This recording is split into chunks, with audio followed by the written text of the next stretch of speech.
सच्चाई का पीछा ही पत्रकारिता की असली ताकत है। हर खबर में इंसाफ और जागरूकता की चमक होती है। नमस्कार, मैं हूं पवन शर्मा और आप देखना शुरू कर चुके हैं खबरें अब तक। खबरें अब तक में आज हम बात करेंगे उत्तर प्रदेश की सियासत में उठे ब्राह्मण विवाद की, अमेरिका, इजराइल और ईरान के युद्ध से मिली दुनिया को नई सीख की और भारत में गैस की किल्लत पर लगे ब्रेक की। इन तमाम मुद्दों पर बात होगी विस्तार से, लेकिन इससे पहले आइए नजर डालते हैं इस वक्त की हेडलाइंस पर। ईरान के साथ जंग में अकेले पड़े ट्रंप, नाटो देश बोले ये हमारी लड़ाई नहीं, होर्मुज़ का रास्ता खुलवाने से इनकार। गैस कनेक्शन बंद होने की खबरों पर सरकार की सफाई, कहा सभी को KYC जरूरत नहीं। ममता भवानीपुर से लड़ेंगी, यहां सेवेंद्रू भाजपा के कैंडिडेट। तृणमूल कांग्रेस ने सभी 994 सीटों पर प्रत्याशियों का किया ऐलान। IDF का दावा, हमले में ईरानी सुरक्षा प्रमुख लारीजानी की मौत, कमांडर सुलेमानी भी मारे गए। देश के 204 पूर्व सैनिक अफसर नाराज, संसद में व्यवहार को लेकर राहुल गांधी से माफी की मांग। पाकिस्तान की अफगानिस्तान में एयर स्ट्राइक, 400 की मौत, 250 हुए घायल। नाइजीरिया में भी लगातार 3 आत्मघाती हमले, 23 लोगों की मौत, 100 से अधिक घायल। राज्यसभा चुनाव में क्रॉस वोटिंग पर कांग्रेस सख्त, सोफिया फिरदौस समेत 3 विधायकों को किया निलंबित। सांसदों का निलंबन निरस्त, किरेन रिजिजू ने रखा प्रस्ताव, स्पीकर ने पढ़ाया अनुशासन का पाठ। सेंसेक्स 568 अंक चढ़कर 76,071 पर बंद, निफ्टी भी 172 अंक बढ़कर 23,581 पर पहुंचा। हेडलाइंस के बाद एक बार फिर आपका खबरें अब तक में स्वागत है। खबरें अब तक में आज हम बात करेंगे उत्तर प्रदेश की सियासत 2027 के चुनावी मोड़ पर पूरी तरह से गर्म है और इस बार ब्राह्मण समुदाय के इर्द गिर्द विवाद का नया तूफान उठ खड़ा हुआ है। दरोगा भर्ती परीक्षा में पूछा गया एक ऐसा सवाल जिसने राज्य की सियासत में हलचल मचा दी है और वो सवाल था, अवसर के हिसाब से बदल जाने वाले को क्या कहेंगे। विकल्पों में था पहला पंडित, दूसरा अवसरवादी, तीसरा निष्कपट और चौथा था सदाचारी। जैसे ये प्रश्न सामने आया, ब्राह्मण समुदाय में आक्रोश भड़क गया। पंडित मतलब अवसरवादी का अर्थ निकालना किसी को भी पसंद नहीं आया। डिप्टी सीएम ब्रजेश पाठक ने कहा कि यह पूरी तरह से अस्वीकार है, किसी भी जाति या पंथ की गरिमा के खिलाफ नहीं होना चाहिए। वहीं मुख्यमंत्री योगी आदित्यनाथ ने सभी भर्ती बोर्ड को हिदायत दी कि भविष्य में किसी जाति, धर्म या संप्रदाय पर अमर्यादित टिप्पणी न होनी चाहिए। लेकिन ये पहली बार नहीं हुआ। सितंबर 2025 में ब्राह्मण विधायकों की बैठक पर भारतीय जनता पार्टी के प्रदेश अध्यक्ष पंकज चौधरी ने सख्त चेतावनी दी थी। वहीं अगस्त 2025 में ठाकुर विधायकों की बैठक रही, लेकिन किसी पर कोई प्रतिबंध नहीं लगा और ना ही कोई प्रतिक्रिया मिली। यानी ब्राह्मणों की एकजुटता पर पार्टी की नजर हमेशा तीखी रही। और फिर माघ मेले का विवाद, प्रयागराज में वटुक ब्राह्मणों की चोटियां खींचने का आरोप, शंकराचार्य स्वामी अभिमित्रेश्वरानंद का धरना और पुलिस समुदाय टकराव। ये घटना सोशल मीडिया और राजनीतिक मंचों पर गरमाई और ब्राह्मण नाराजगी ने चरम सीमा छू ली। इतना ही नहीं, फरवरी 2026 में नेटफ्लिक्स के लिए बनी फिल्म घूसखोर पंडित का टीजर आया। मनोज बाजपेयी की भूमिका और फिल्म का नाम ब्राह्मण समुदाय को अपमानजनक लगा। प्रदर्शन, पोस्टर जलाने और FIR तक का मामला बन गया। निर्माता ने नाम बदलने और प्रोमो की सामग्री को हटाने का फैसला लिया। अब ये बात सियासत से कैसे जुड़ी रही, वो भी आइए आपको समझाते हैं। उत्तर प्रदेश में ब्राह्मण वोटर लगभग 10% हैं और भारतीय जनता पार्टी का परंपरागत वोट बैंक भी माने जाते हैं। ऐसे में बार बार नाराजगी का मतलब पार्टी के लिए सीधा नुकसान होगा। सपा कांग्रेस इसे ब्राह्मण अपमान बनाकर चुनावी नैरेटिव बना सकते हैं। पार्टी के अंदर असंतोष पैदा होगा, ब्राह्मण विधायकों और नेताओं की नाराजगी बढ़ेगी।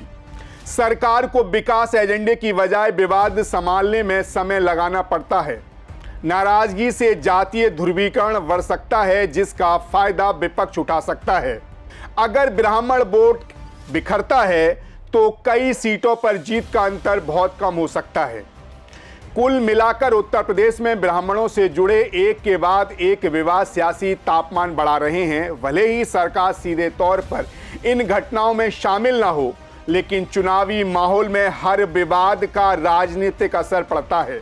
2027 के विधानसभा चुनाव से पहले ये नाराजगी अगर बढ़ती है तो भारतीय जनता पार्टी के लिए इसे संभालना एक बड़ी सियासी चुनौती बन सकता है। इसी के साथ खबरें अब तक पे रुख करेंगे अगले मुद्दे की तरफ। अमेरिका, इजराइल और ईरान के युद्ध ने पूरी दुनिया को परेशान कर दिया है।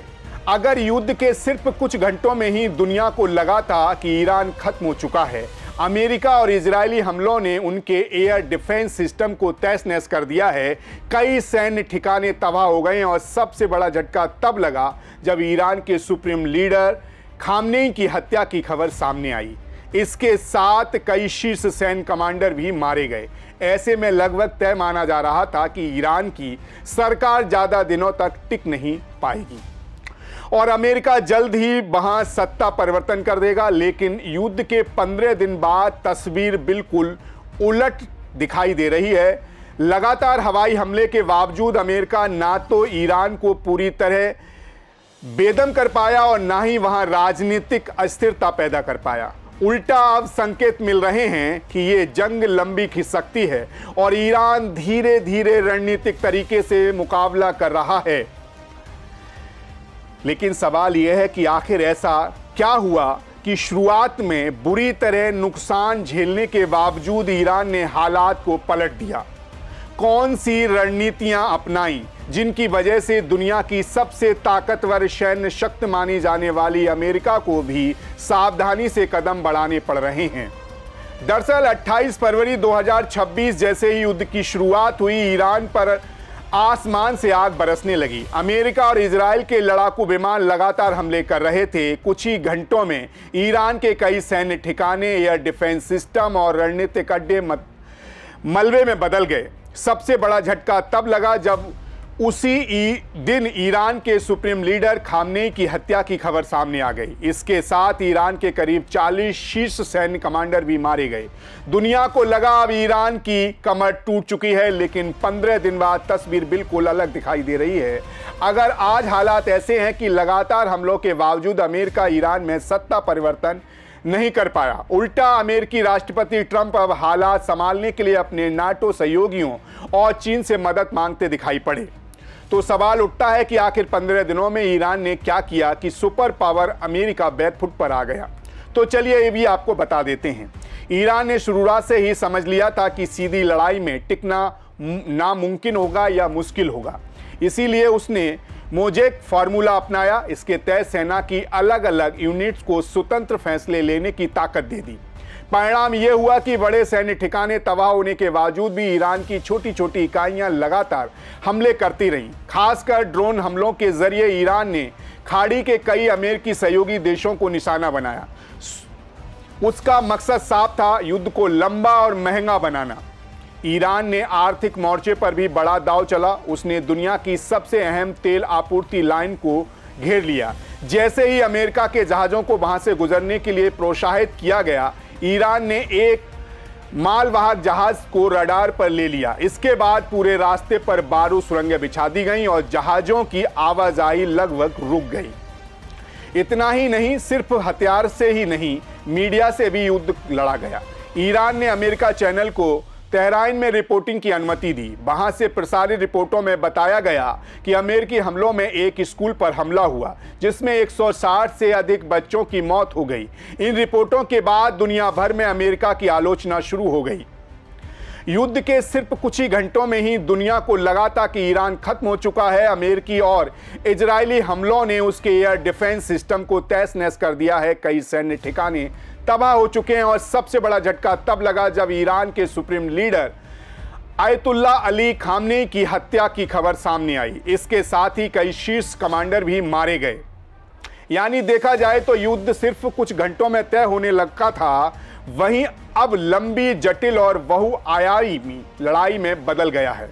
ईरान अपने सीमित संसाधनों और रणनीतिक चतुराई के दम पर न केवल आत्मरक्षा की, बल्कि अमेरिका और उसके सहयोगियों के लिए खेल की शर्तें बदल दी। अब सवाल सिर्फ ये नहीं कि कौन कौन जीत रहा है, बल्कि ये कि अगले कुछ हफ्ते और महीनों में ये संघर्ष दुनिया की राजनीतिक, तेल आपूर्ति और क्षेत्रीय सुरक्षा को कितना प्रभावित करेगा।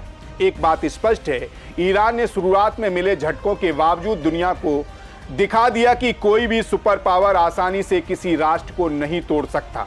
इसी के साथ वक्त है खबरें अब तक में अगली खबर की तरफ बढ़ने का।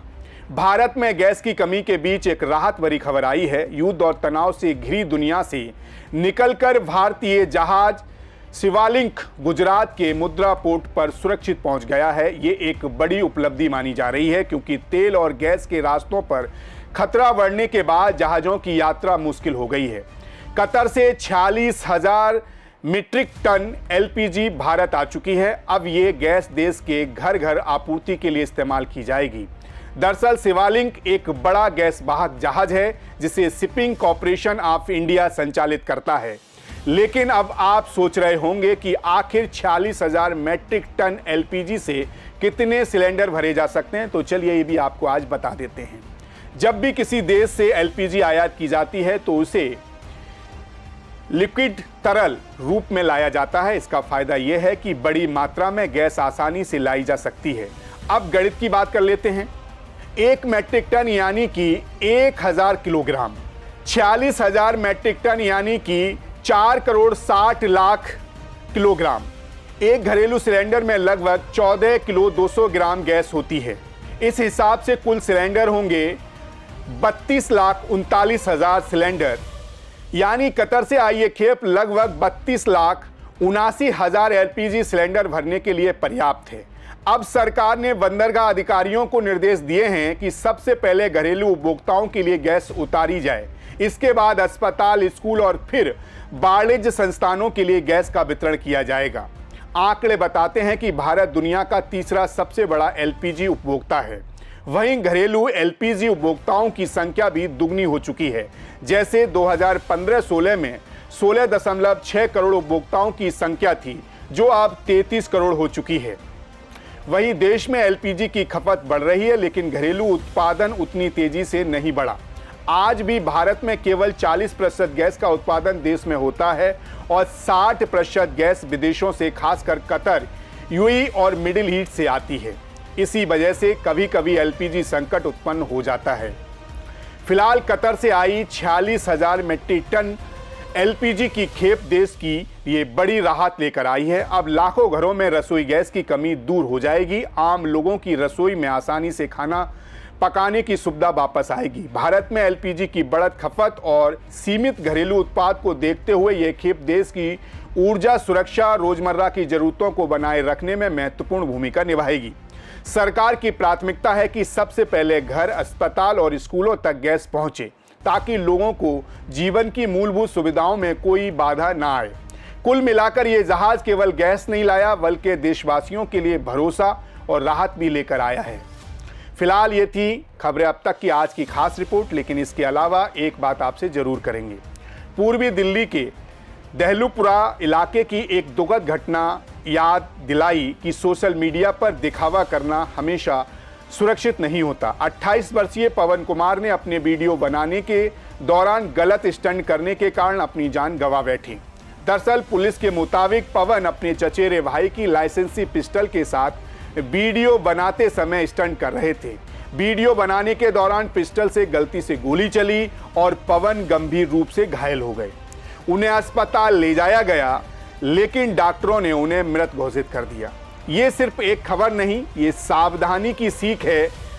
लाइक्स, वायरल होने का दिखावा और स्टंट करने की जल्दबाजी कभी आपकी जान के लिए महंगी पड़ सकती है। साबित ये भी हो सकता है कि आप स्टंट करने के चक्कर में, वीडियो बनाने के चक्कर में अपनी या किसी और की जान भी ले सकते हैं। तो सावधान रहिए। सोशल मीडिया के लिए खतरनाक हरकतें करना बंद करिए। अपनी और दूसरों की सुरक्षा को जोखिम में मत डालिए। याद रखें, वीडियो और दिखावा असली जिंदगी की कीमत पर नहीं बनता। फिलहाल इसी के साथ मुझे दीजिए इजाजत। कल फिर आपसे मुलाकात होगी कुछ नई खबरों के साथ। तब तक आप बने रहिए सी न्यूज़ भारत के साथ। हर खबर आपके साथ, आपके हाथ। नमस्कार।